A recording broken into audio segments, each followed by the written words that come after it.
रूप में प्रकट हो गए हैं। आधा रूप नर का है, आधा रूप सिंह का है। जीव लपलपाते हुए भगवान नरसिंह रूप में प्रकट हो गए हैं। बोलिए नरसिंह भगवान की। तो नरसिंह का ऐसा विकराल रूप है, बताओ सिंह का रूप ही कैसा होगा। 12 महीनों में नहीं मरूंगा। भगवान कहते हैं ये 13वां महीना जिसे हम लोग ये अधिक मास कह रहे हैं ना, ये अधिक मास में ही भगवान ने नरसिंह रूप अवतार दिया। हम मंद भाग्य कहते हैं अधिक मास है, ऐसा नहीं होता। अधिक मास है, ऐसा नहीं होता।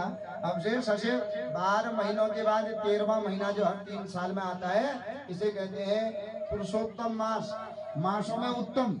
जब भगवान ही नरसिंह रूप में अवतार हुए इस महीने में, अल्पज्ञ ने कह दिया श्रावण के महीने में पूजा नहीं होती, हमारे तरफ की चल जाए, अरे मंदिर जन जया व्रत जन करया बत्तीले जन जलिया घर में। तो अज्ञानी पंडितों ने ही कह दिया ऐसी बात। जो बड़े बड़े विद्युत बनते हैं, ज्योतिषी बनते हैं, उन्होंने ही कह दिया नहीं अधमास में क्यों नून जन करे।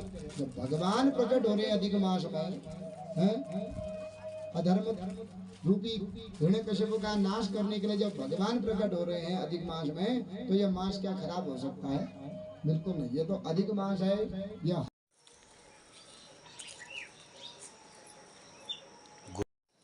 मित्रों नमस्कार।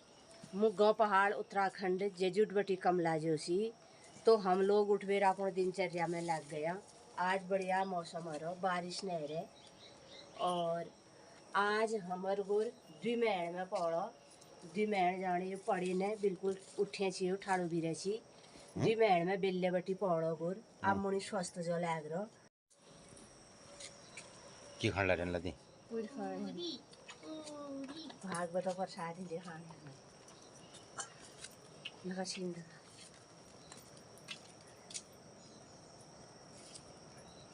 पुष्पाले ठुल्ली है गयो 8 महीने पूरे गयो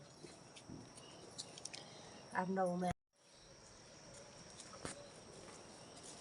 तो आजुक दिनचर्या छे 12 अगस्त 2023 शनिवार श्रावण 27 गते श्रावण कृष्ण पक्षी पिंगल नाम संवत्सर सूर्य दक्षिणायन वर्षा ऋतु एकादशी तिथि। आज पद्मा एकादशी है। तो मित्रों आजुक दिनचर्या दगा अपन लोग 5वें दिन बेल्यक भागवत कथा ले सुनिया और अपन लोग न घरन में आनंद हुआ मंगलमय हुआ माँ हाट कालिका अपन लोग न घरन में जय जयकार करो। तो मित्रों अपन लोगन खनी भागवत कथा कैस लागणे दिखने मिला। और आज 6ठो दिन छे भागवत बे 5 दिन भागवत कथा ले अपन लोग आजुक दिनचर्या दगा सुनिया और अधिक अधिक लोग लाइक कमेंट सब्सक्राइब करिया। और आजुक दिन अपन लोगन ही शुभ हो मंगलमय हो जी रहा जाग रहा। नमस्कार धन्यवाद। नमस्कार।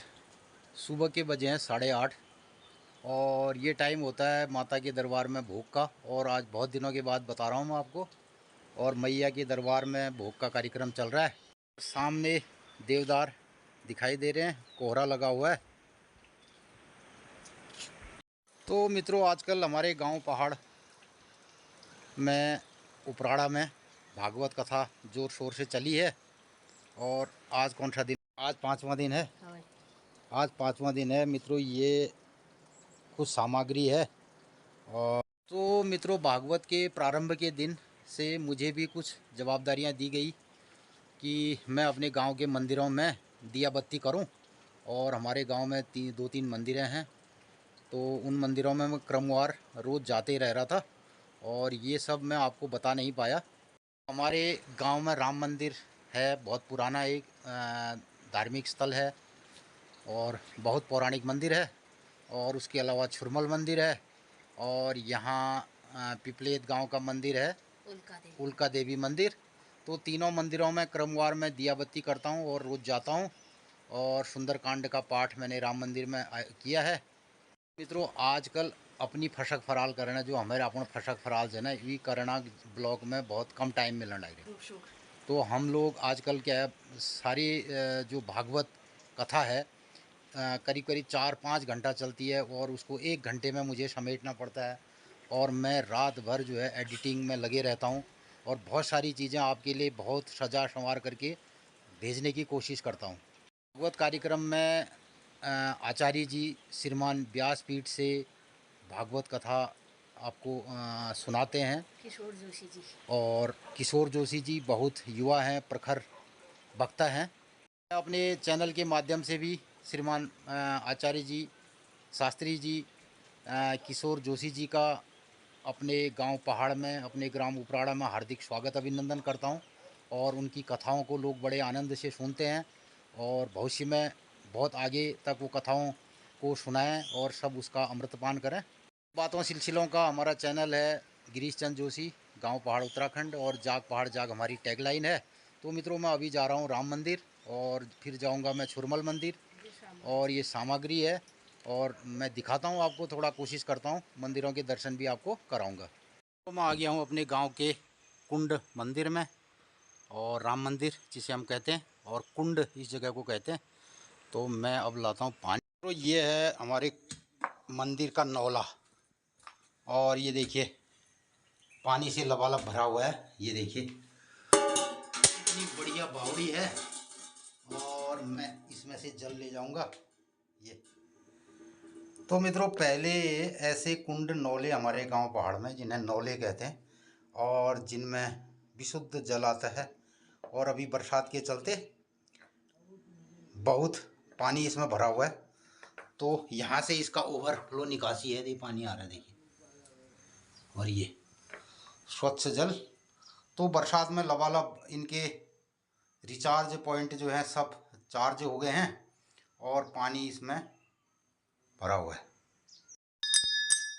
तो ये है हमारे गांव का मंदिर, राम मंदिर। तो मैं यहाँ थोड़ा सा स्नान ध्यान कराता हूँ, दीप बत्ती कराता हूँ, और उसके बाद जाऊँगा छुरमल मंदिर। और यहाँ पे ये पुराना एक शिलापट लगा हुआ है। मैं जा रहा हूँ अब अपने गांव के छुरमल मंदिर को, और बांस के जंगल के बीच में हमारा छुरमल मंदिर है। तो मित्रों, मैं आ गया हूँ अपने गांव के छुरमल मंदिर में, और उपराड़ा भागवत कथा के आयोजन के तहत मैं यहाँ के मंदिरों में दिया बत्ती कर रहा हूँ, और जो भी मेरे से हो सकता है मैं साफ़ सफाई करके यहाँ पे दिया बत्ती करूँगा। और ये पानी ले आया हूँ कुंड के नौले से। तो ये मैं पहुँच गया हूँ छुरमल मंदिर जजूट में, और यहाँ पे ये जंगल के बीच में हमारे छुरमल देवता का मंदिर है। तो मित्रों, पहले यहाँ छोटे छोटे थान हुआ करते थे, थान। अब आजकल गांव में भी सब मंदिर बन गए हैं, और लेकिन जब थान थे तो इन जगहों पे बड़ी चहल पहल रहती थी। अब गांव पहाड़ में ही बहुत कम लोग रह गए, तो बस यदा कदा कोई गांव पहाड़ में चचा टाइप के लोग जो हम जैसे होते हैं वही आ जाते हैं। तो ये रहा हमारे गांव का छुरमल मंदिर। अभी बरसात के चलते बहुत सारी काई और ये सब इसमें आ गया है। अब थोड़े दिनों में इसकी सफाई सफाई करी जाएगी, और बहुत अच्छा स्थल है। चारों तरफ से रमणीक बाँज का जंगल है, बाँज वन है। छुरमल देवता के धुनी का स्थल है, और यहाँ पर एक धर्मशाला भी है यदा कदा यहाँ नॉर्थ 84 के लिए, नॉर्थ के आयोजन के लिए। और ये रहा हमारे गांव का छुरमल मंदिर। अब मैं इसके अंदर थोड़ी सफाई करके दिया बत्ती करता हूँ, और फिर मिलता हूँ आपको भागवत कार्यक्रम में। जय छुरमल देवताय नमः, इष्ट देवताय नमः, कुल देवताय नमः, ग्राम देवताय नमः। तुम्हारा भी समय है, कहाँ खेल में लगे हो, कहाँ या कबूतर खरगोश गधा बनाने लगे हो। भगवान का भजन करो। में सभी बच्चों को नमस्कार। भगवान के नाम आगे जाए। जब कुछ ऐसा है जो फैलने लग गया है, हमारे घर ले सुनी रहे नल, सब बच्चों में बोले से सुनी रहे नल भागवत। बात को पकड़ के चक्कर से एक वर्ष बाद छुट्टी हुई, और दूसरा चक्कर है। हमारा पुत्र और ये और पुत्र भी है, ये पुत्र भी है। महाराज ने बहुत प्रयास ये आ रहे हैं भागवत के लिए लोग। पर अब नहीं समझ रहा है। तो प्रहलाद जी घर गए, तो पिताजी ने कहा एक वर्ष बाद मेरा कहा, बेटा वो भी कल बताए आपको क्या भगवान को प्राप्त करने के एक नहीं दो नहीं भक्ति श्रवणम कीर्तनम विष्णु स्मरणम के 9 मार्ग हैं। और कोई भी किसी मार्ग पर चले जाओ फल मिलता है भगवान के ही चरणों में चले जाओगे। तो नवधा भक्ति क्या है? तुलसीदास जी कहते हैं रामायण में, प्रथम भगति संतन कर संगा, दूसरी रति मम कथा प्रसंगा। प्रथम भगति संतन कर संगा, दूसरी रति मम कथा प्रसंगा। प्रथम भगति संतन कर संगा, दूसरी रति मम कथा प्रसंगा। प्रथम भगति संतन कर संगा, दूसरी रति मम कथा प्रसंगा। गुरुपद पंकज सेवा तीसरी भगति अमान, चौथी भगति मम गुण गणा, करई कपट पदधाम। मंत्र जाप मम दृढ़ विश्वासा, पंचम भजन सुवेद प्रकाशा। मंत्र जाप मम दृढ़ विश्वासा, पंचम भजन सुवेद प्रकाशा। हठदम शील विरति बहु परमा, निरत निरंतर सजन धर्मा। हठदम शील विरति बहु परमा, निरत निरंतर सजन धर्मा। सातव सम मोहि माय जग देखा, मोति संत अधिक करि लेखा। सातव सम मोहि माय जग देखा, मोति संत अधिक करि लेखा। आठम जथा लाभ संतोषा, सपने नहीं देखहि परदोषा।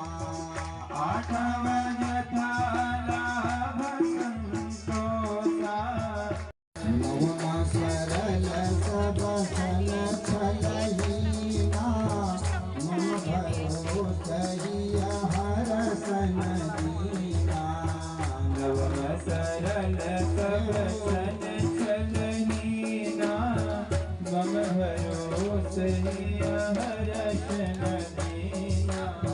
नवमहु एकहु दिन के होई, नारी पुरुष सचराचर सोई। नवमहु एकहु दिन के होई, नारी पुरुष सचराचर कोई। नवधा भक्ति का बड़ा सुंदर वर्णन करते हैं।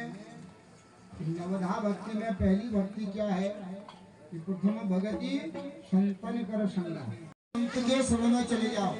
प्रथम भगति संतन, संत का संग करना सीख लो, कुछ मत करो। अगरबत्तियां जलाओगे तो क्या करना पड़ता है? तो थोड़ा झुकाना पड़ता है। बत्ती में मत लगाओ, झुका करके बत्ती यहाँ पर है, इससे ऊपर रखो, धीरे धीरे आंच के द्वारा अगरबत्ती थोड़ी देर में सब सुलझ जाएगा।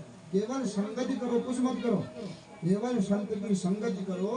ऐसा असर आएगा जिंदगी में, भगवान नाम रूपी ऐसा अंकुर बीज बोया जाएगा। और जब वो वृक्ष रूप में आएगा तो ऐसा कि संतों का संगति करो। देखो करो नहीं कहा, दान पुण्य करो नहीं कहा, केवल जहाँ सत्संग हो रहा है, जो संत है, जो उस भगवान को प्राप्त कर चुके हैं या उस मार्ग पर जो लगे हैं, उस भगवान का क्या कर लो, उस संत के संग करना सीखो। संत के साथ में अगर तुम लग गए हो, समझ जाओ कि तुम्हारे हृदय में भक्ति रूपी जो बीज है वो बो गया है, बोया गया है। और दूसरी भक्ति है कि जहाँ भी भगवान की कथा हो रही है, मम कथा प्रसंगा, मेरी कथाओं को सुनने के रसिक बन जाओ। जहाँ भी कथा हो रही है विचार करो, भैया मैं आज एक दिन कथा में जाऊंगा ही जाऊंगा, जाऊंगी ही जाऊंगी। ऐसा अगर निश्चय तुम्हारे मन में है, वह अंकुरित हो चुका है। गुरु के पांव की पूजा करना, ऐसे अमान होकर के, मान रहित होकर के, इतना भी बड़े ज्ञानी क्यों ना हो, गुरु के सामने सदा क्या होना चाहिए, मनुष्य ने अज्ञान होकर के बैठना चाहिए। कैसे? हम लोग पानी भरने जाते हैं नौले में या धारे में। नौले में अगर हमारे पास क्या है, कोई गगरी है तो गगरी खड़ी डालेंगे कि झुका करके डालेंगे? खड़ी गगरी। तो धनवान को ना, गुरु के सामने अज्ञानी बन जाओ। शनक आदि ऋषि, शौनक आदि जो ऋषि हैं जिनको सूत जी कथा सुना रहे हैं, वो स्वयं इतने ज्ञानी हैं, लेकिन सूत जी के सामने वो अज्ञानी बन करके बैठ गए। महाराज हमको कोई ऐसी कथा सुना दो जिससे भक्ति की उत्पत्ति हो जाए, क्योंकि सभी वेद पुराण शास्त्र उनको कंठस्थ हैं ऋषि लोगों को। लेकिन सूत जी के सामने ज्ञानी, सूत जी के सामने वो क्या बन गए, अपना पात्र खाली कर ढोले में डालेंगे, धारे में डालेंगे तो उसमें पानी आएगा? नहीं आएगा। जब कहीं सत्संग में जा रहे हैं तो पहले अपना ज्ञान सब किनारे कर देंगे, अपनी ज्ञान अपनी बुद्धि को एक किनारे रखो, खाली बन करके जाओ। पात्र, खाली पात्र ले जाते हैं, भर करके लाते हैं। जब पानी भरने जाते हैं, भरा पात्र ले जाएंगे तो क्या आएगा? ये खाली जहाँ जाते हो अज्ञानी बन करके जाओ, चाहे कितने भी ज्ञानवान क्यों हो, अज्ञानी बन करके जाओगे तो ज्ञान आएगा, कुछ न कुछ आएगा। और अहमता में जाओगे तो कुछ नहीं मिलेगा, केवल समय की बर्बादी होगी। दूसरी भक्ति है कि अमान, तीसरी भक्ति अमान होकर के भगवान गुरु की पूजा सेवा करने की है। और जो गुरु ने मंत्र दिया है, पांचवी भक्ति है कि उस मंत्र, गुरु पर श्रद्धा रखो, गुरु जी के द्वारा दिया हुआ जो ज्ञान है, जो मंत्र है, उस पर विश्वास करो कि मेरा अगर कल्याण होगा इसी के द्वारा होगा, नहीं तो होगा ही नहीं। पंचम भजन सुवेद प्रकाशा, मंत्र जाप मम दृढ़ विश्वास, जो मंत्र दिया है उस पर विश्वास करना। क्योंकि आजकल तो न करना, जब पहले हमारी अम्मा लोग जो थी वो जप करते थे, यहाँ भी कर लिया माँ, वो सब गुरुमुखी है। जो गुरुमुखी होता है वो मंत्र को जपता है तो मंत्र सिद्ध हो जाता है। हम लोग मनमुखी हो गए हैं, जब मन पड़े भगत साढ़े लोग नमः शिवाय जब है वो बंद हो गए, नमो भगवते वासुदेवाय पकड़, अब नवान मंत्र पकड़ रहे हैं, अज्ञाना जपते हैं तो कैसे होगा? हम लोग करते। तो गुरु बनाना आवश्यक है मनुष्य में, किसी को गुरु बना लो और उसके द्वारा मंत्र ले लो और सुबह शाम उस मंत्र को जप करो। क्योंकि निगुर होना, निगुर होते हैं ना, तो निगुरु की कोई गति नहीं होती। अभी छिमाल देवी मंदिर सुनाई है, एक बार क्या हुआ कि नारद जी चले गए बैकुंठ में, काम कर रहे हो उस पर ध्यान होना चाहिए। ड्राइवर है ना, ड्राइवर गाड़ी चलाता है, ड्राइवर अगर 2-3 मिनट के लिए भी एक मोड़ में उसका ध्यान कहीं चला जाए और स्टीयरिंग काटना छोड़ दे जाएंगे, तो ड्राइवर का ध्यान कितना होता है, हर जगह वो मोड़ में हॉर्न भी देता है और उसको पता है कहाँ पर गाड़ी आ रही है, कहाँ पर क्या करना है। एक जगह के स्टीयरिंग ने काटा, भगवान कहते मेरे से अधिक मुझे और जो हमारे पास नहीं है, हम लोग रात दिन उसका चिंतन कर रहे हैं। दुख का मुख्य कारण यही है। तो आठवीं भक्ति जितना भगवान ने दिया है उसमें संतोष करना, वही परम भक्ति है। और नवम सरल, नवी भक्ति है सरल बन जाओ, हर समाज में खप जाओ। ये नहीं कि मैं ज्ञानी हूँ भैया मैं ऐसा खाऊंगा, ऐसा ही करूंगा, मेरे लिए ऐसा होना चाहिए, तो दूसरों को बाहर जो बन गया तो भक्ति किस काम की? फिर किस बात का तुम्हारा ज्ञान, किस बात का तुम्हारा अभिमान? दूसरा कहेगा भैया ये चढ़ियल है, बड़ा आ गया है, इसके। नवम भक्ति है कि सरल बन जाओ, मिट्टी है तो वहीं पर सो जाओ, जो मिल रहा है भोजन में चुपचाप खाना खा लो, सरल बनना, यह भी एक भक्ति है। तो 9 भक्ति का बड़ा वर्णन किया पिताजी। 9 प्रकार की भक्ति है। इन भक्ति में कोई भी मनुष्य एक भक्ति पकड़ ले तो उसका उद्धार हो जाता है। इतना क्रोध आया कि तू कह रहा है भक्ति को पकड़ भगवान मिलेंगे, उस भगवान को मैं मिटाना चाहता हूँ। प्रहलाद जी नहीं मरे, पागल हाथियों के आगे पटक दिया, नहीं मरे। बड़े बड़े पर्वतों से गिरा दिया गया समुद्र में, नहीं मरे। अनेक प्रकार से प्रहलाद जी को मारने का उपाय किया, पर प्रहलाद जी का कुछ भी नहीं हो रहा है, न कोई कष्ट उनको मिल रहा है। अब हिरण्यकशिपु बड़ा परेशान हो गया, न जाने यह मेरा शत्रु मेरे घर में कहां से आ गया। बड़ा परेशान है, इसको कैसे मारूं। इतने में इनकी एक बहन है जिनका नाम है होलिका रुंडली। अरे भैया हिरण्यकश्यपु तुम क्यों परेशान हो इतने, मैं आ गया, इसको कैसे मारूं। अरे भैया मुझे वरदान प्राप्त है कि मैं अग्नि में नहीं जलूंगी। तुम ऐसा करो, एक बड़ी चिता बनाओ, उस चिता में मैं तुम्हारे लड़के को लेकर के बैठ जाऊंगी, तुम्हारा बालक जल करके भस्म हो जाएगा, मैं बाहर आऊंगी। ऐसा ही करो। ठीक है बहन, ऐसा करता हूं। बड़ी चिता बनाई। फाल्गुनी पूर्णिमा के दिन समस्त जगह से अनेक प्रकार के वस्त्र मंगवाए, लकड़ियां मंगाई, बड़ी चिता बनाई और वह होलिका प्रहलाद जी को लेकर के बैठ गई। जैसे ही चिता लगाई गई, आग जलाई गई, भगवान ने अग्निदेव को सावधान कर दिया, अग्नि यह मेरा भक्त है, इस पर अगर कोई विपत्ति आई तो तुम्हारा नाम मिटा दूंगा। तो अग्निदेव भयभीत हो गए, प्रचंड अग्नि लगी। अग्नि ने तो एक को जलाना ही था। अग्नि ने क्या कर दिया, होलिका को जला के भस्म कर दिया और प्रहलाद जी को स्पर्श भी नहीं किया।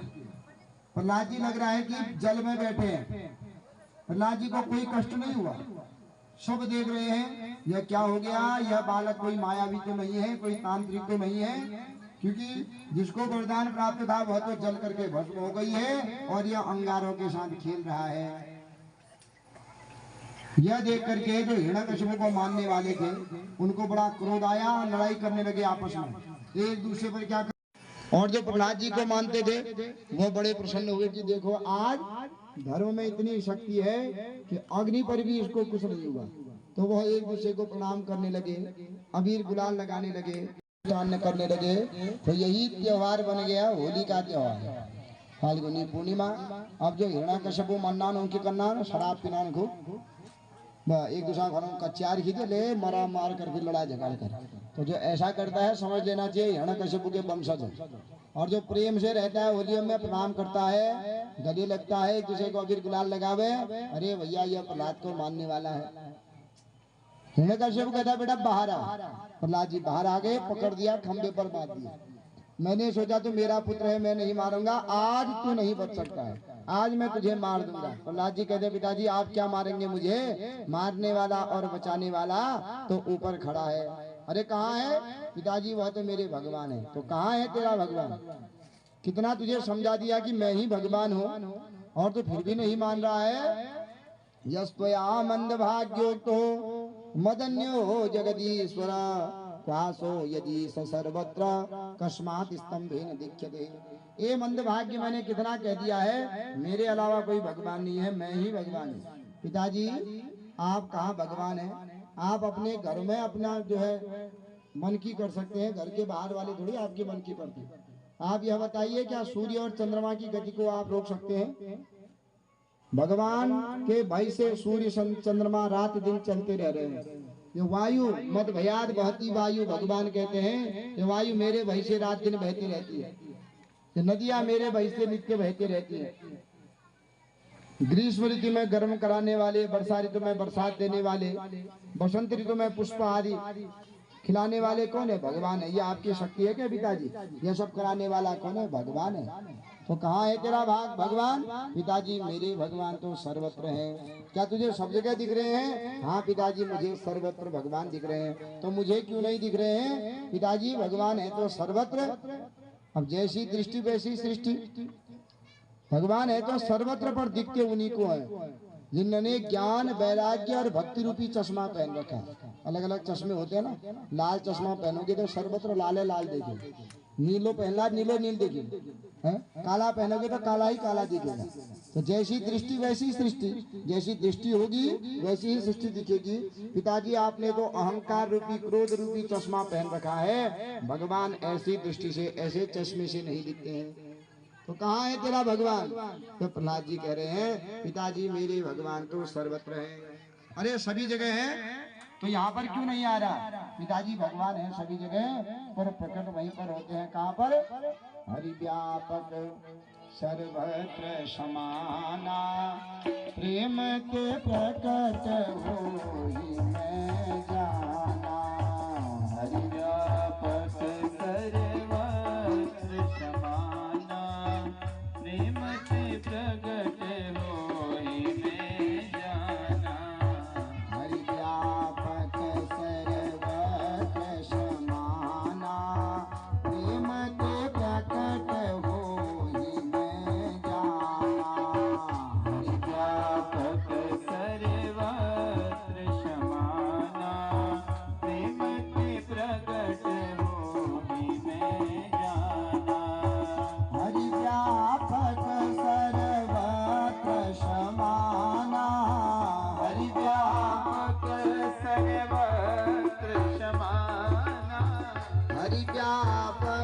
सर्वत्र समाना हरिव्यापक सर्वत्र समाना प्रेम ते प्रकट होई मैं जाना प्रेम ते प्रकट होई मैं जाना हरि व्यापक सर्वत्र समाना हरिव्यापक सर्वत्र समाना प्रेम ते प्रकट होई मैं जाना हमारी जिंदगी में जितना हमने कमा दिया, जितना कमा रखा है, जितने हमारे बाप दादा रखे गए, उतना भी अगर हम भागवत के लिए दे दें, फिर भी एक श्लोक की हम कीमत नहीं दे सकते।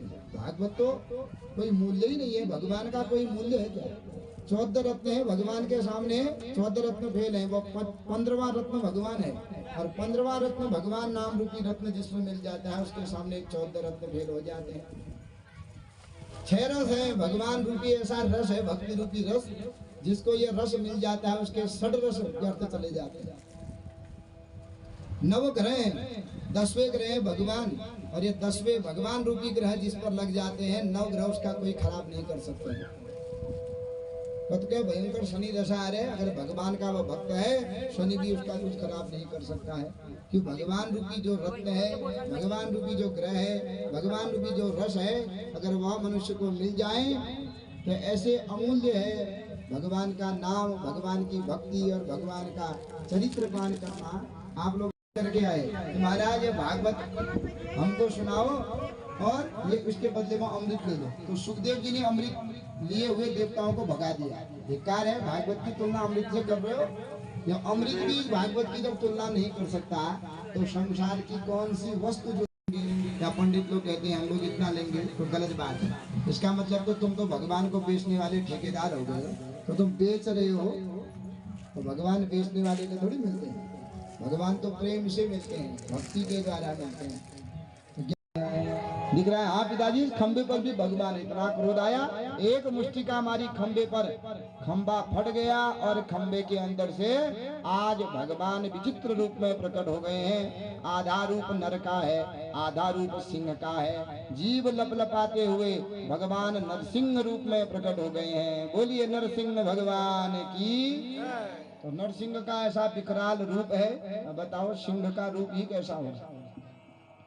भयंकर रूप भगवान का है। भगवान के रूप को देख करके यह हिरण्यकश्यप डर गया। अरे बेटा, क्या यही तेरा भगवान है? हाँ पिताजी, यही मेरे भगवान है। तो फिर भी मुझे डर नहीं है, तेरा भगवान मुझे मार नहीं सकता, क्योंकि मुझे वरदान है, न मैं बाहर मरूंगा न भीतर मरूंगा। भगवान नरसिंह ने पकड़ा, खींच करके अपने बीच देली पर ले गए और गोदी पर रख लिया। अरे तू मुझे फिर भी नहीं मार सकता है। क्यों?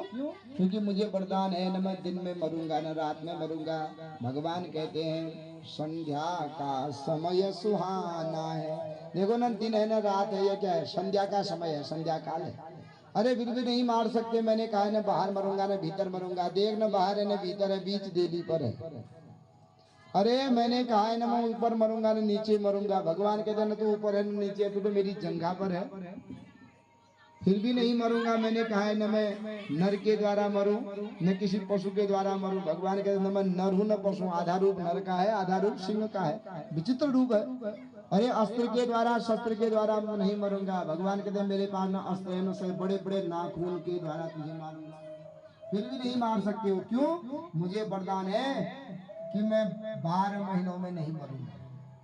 भगवान कहते हैं ये 13वां महीना, जिसे हम लोग ये अधिक मास कह रहे हैं ना, ये अधिक मास में ही भगवान ने नरसिंह रूप अवतार दिया। हम मंद भाग्य कहते हैं अधिक मास है, ऐसा नहीं होता। अधिक मास है, ऐसा नहीं होता। अब से 12 महीनों के बाद 13वां महीना जो हर 3 साल में आता है, इसे कहते हैं पुरुषोत्तम मास, मासों में उत्तम। जब भगवान ही नरसिंह रूप में अवतार हुए इस महीने में, अल्पज्ञ ने कह दिया श्रावण के महीने में पूजा नहीं होती, हमारे तरफ की चल गया। अरे मंदिरंजन जया, व्रत जन करया, बत्ती जन जलिया घर में। तो अज्ञानी पंडितों ने ही कह दिया ऐसी बात। बड़े बड़े विद्युत बनते हैं, ज्योतिषी बनते हैं, उन्होंने ही कह दिया नहीं अधिक में क्यों जन करे। जब भगवान प्रकट हो रहे अधिक मास में, अधर्म रूपी हिरण्यकशिपु का नाश करने के लिए जब भगवान प्रकट हो रहे हैं अधिक मास में, तो यह मास क्या खराब हो सकता है? बिल्कुल नहीं। ये तो अधिक मास है, यह हरिहर मास चल रहा है अभी। हरि माने भगवान विष्णु, हर माने शंकर, तो शंकर और विष्णु का मास चल रहा है। तो बड़ा उत्तम महीना ये। अधिक मास में किया हुआ जो कर्म होता है वह अक्षय हो जाता है। ज्योतिष की पुस्तकें खोलो, निर्णय सिंधु खोलो, उसमें लिखा है कि इन महीनों में जो भी हम दान पुण्य कथा श्रवण करते हैं, प्रति जप तीर्थ दान करते हैं, यह अक्षय है। अक्षय माने कभी क्षय नहीं होता, दिनों दिन बढ़ते रहता है। तो ऐसा पुण्य महीना अधिक मास, भगवान कहते हैं अधिक मास मैंने तेरे लिए ही बनाया है। फिर भी मुझे वरदान प्राप्त है, मैं ब्रह्मा की बनाई सृष्टि में किसी के द्वारा नहीं मरूंगा। तो वैसा कहा तो भगवान को आ गया क्रोध, मैं ब्रह्मा को बनाता हूँ। ब्रह्मा कौन होता है? मुझे बनाने वाला। अपने नाखूनों के द्वारा हिरण्यकशिपु का जो है पेट विदीर्ण कर दिया और अतड़ियां पकड़ के गले में डाल दिया। हिरण्यकशिपु का तो प्राणांत हो गया। ऐसा भयंकर भगवान का रूप है कि देवता लोग भयभीत हो गए कि भगवान के क्रोध को कैसे शांत करें। लक्ष्मी जी को लगाया, आप जाओ। लक्ष्मी जी पूजा की थाली लेकर के गई। भगवान ने इतनी गर्जना करी, लक्ष्मी जी थाली फेंक करके दौड़ करके चली आई। सब देवता जा रहे हैं पर भगवान सब पर कुपित हो गए। अंत में सब देवता कहते हैं कि भगवान ने ऐसा रूप प्रहलाद के लिए बनाया है, तो अब प्रहलाद को ही भेजना चाहिए। तो प्रहलाद को भेजने लगे। जैसे ही प्रहलाद जी गए तो भगवान ने प्रहलाद को पकड़ के गोदी में रख दिया और सिंह का स्वरूप है तो अपनी जीवा से प्रहलाद को चाटने लगे और कहने लगे, बेटा तू धर्म पर चला तो तुझे बहुत दुख मिला, मेरे कारण तुझे बहुत दुख मिला है। तुझे पता तुझे क्या चाहिए, तू जो कहे वो मैं दूंगा। भगवान की यह बात सुनकर के प्रहलाद जी कहते हैं, महाराज मुझे कुछ नहीं चाहिए, क्योंकि मैंने आपकी भक्ति की, बदले में आपसे कुछ मांग लिया तो वह तो नवई भृत्यो सवई वणिक, उसको भक्ति थोड़ी कहा जाएगा, वह तो एक बनिया हो गया। हम दुकान में देख जाते हैं, हमने पैसे दिए, दुकानदार ने सामान दिया, अब बताओ एहसान हुआ किसी का? दुकानदार का एहसान कहते हो कि सामान दिया तो बदले में पैसे भी तो ले लिए, और ले लिया कहते हो तो हमने भी क्या, हमने भी फ्री में थोड़ी दे रखे पैसे, सामान ले लिया तो बराबर हिसाब हुआ कि नहीं? महाराज भक्त और भगवान, भक्त मांगते रहे कुछ यज्ञ करे, भगवान ऐसा हो जाए, भगवान दे दे तो भक्त थोड़ी होता है। नवई भृत्यो सवई वणिक, वो तो बनिया हो गया, बनिए वाली बोले महाराज मुझे कुछ नहीं चाहिए। भगवान कहते हैं मेरा आया हुआ व्यर्थ हो जाएगा, बेटा मांग। तो प्रहलाद जी रोते रोते कहने लगे, महाराज अगर देना ही चाहते हैं तो मेरे पिता की सदगति कर दीजिए, क्योंकि मेरे पिताजी ने बड़े ही अधर्म किए। जब से इनमें शक्ति आई इन्होंने पाप ही पाप किया, धर्म कर दिया, मंदिरों को खंडित कर दिया, साधु संतों ब्राह्मणों को नाश कर दिया। तो मेरे पिताजी की सदगति हो जाए और मैं आपसे कुछ नहीं मांगता हूँ। यह देख करके भगवान रोने लगे, धन्य है तुझ जैसा पुत्र, तेरे पिता ने तुझे मारने के लिए कितने जो है कर्म किए और तू आज उसी पिताजी की सदगति मांगता है। तो भगवान कहने लगे, बेटा सप्तभी पिता पूतः पितृभिः तेन सहतेन यत साधुस्य गृहे जातो भवान वै कुल पावनः। त्रिसप्तभी, बेटा तेरे जैसा पुत्र जिसकी कुल में उत्पन्न हो जाता है, सप्तभी उसके साथ 21 पीढ़ी तक का उद्धार हो जाता है। त्रिसप्तभी, सातियां 21। तो तेरे जैसा भक्त जिस कुल में अवतार हो जाता है उसके 21 पीढ़ी तक के पितृ तर जाते हैं। मातृ कुल, बहन का कुल, अपनी पत्नी का कुल, 7 कुलों का वो उद्धार कर लेता है। तो तू तो तेरा पिता तो मेरे हाथों मर करके वैसे ही सदगति हो गई है बेटा। तो भगवान ने प्रहलाद जी को पकड़ के गद्दी पर बैठा दिया और राजा बना दिया। प्रहलाद जी को भगवान अंतर ध्यान हो गए। तो यह होता है, भगवान प्रहलाद जी ने भगवान की भक्ति करी, विश्वास था कि इसी भक्ति के द्वारा मेरा बेड़ा पार होगा। तो आज भगवान ने हिरण्यकशिपु रूप में आकर जो है उद्धार करने के लिए नरसिंह रूप में भगवान ने विचित्र रूप में अवतार लेना पड़ा। नारायण